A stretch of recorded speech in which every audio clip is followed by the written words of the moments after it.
Hello, my name is Kayla, and this is Sound Fine with...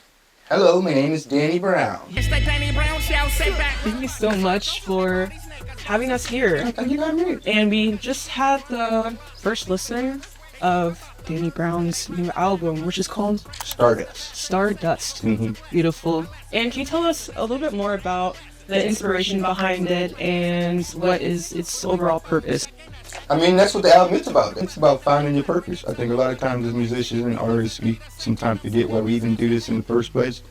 And I think with me in my sobriety, during the recording of this album, I found that childlike state again, just where you're just making music out of just having fun and just being a fan of it. I fell back in love with music again, listening to all these artists that I worked on this album with. So I was really honored that they worked with me. When I hear the name Danny Brown, I think of the master of sonic alchemy, just finding ways to build a community within different niches. So can you just talk about the collaboration process and also how you stay consistent within yourself in different spaces? I think it's because I'm a fan first of music, but it started, like I say, during the pandemic when I was recording Kuranta. The first time I heard Big Trucks by 100 Gex, I was like, I can do something with that.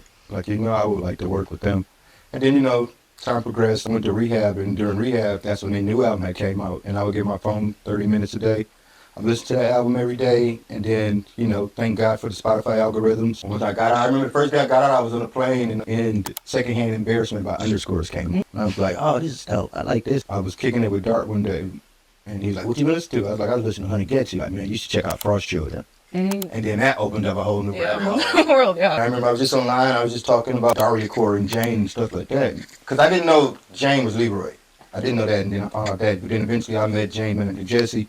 And then Jesse was friends with everybody. He knew everybody. So I was able to just kick it with Jesse. I'm like, I want to work with Underscores. I want to work with, and then he'll reach out to them. Then we'll link up. We get in group chats and Discords and talk. And it almost like we were, building relationships and being friends for a year before we even started making music together. So.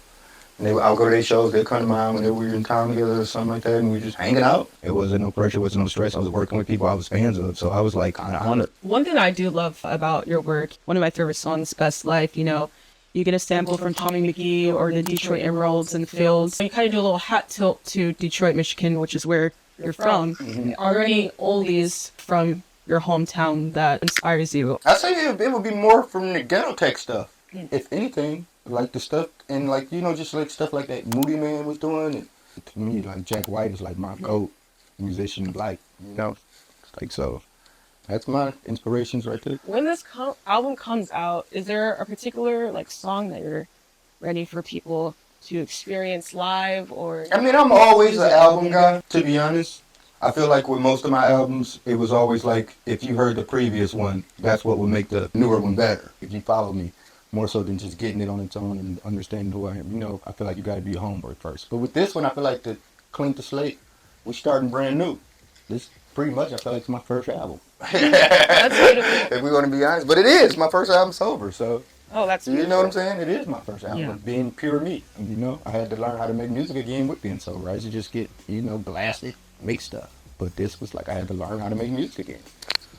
What's beautiful is that you do have a strong fan base that has followed you throughout all your chapters, even through Reservoir Dogs to even today. What's one thing that you would say, with your newer album that has stayed consistent with who you are, and then what's one big change that you've seen that you are proud of? I just think what's consistent is just my honesty and self-awareness. But I think what the difference is with this album is I paid more attention to the message that I was trying to get out.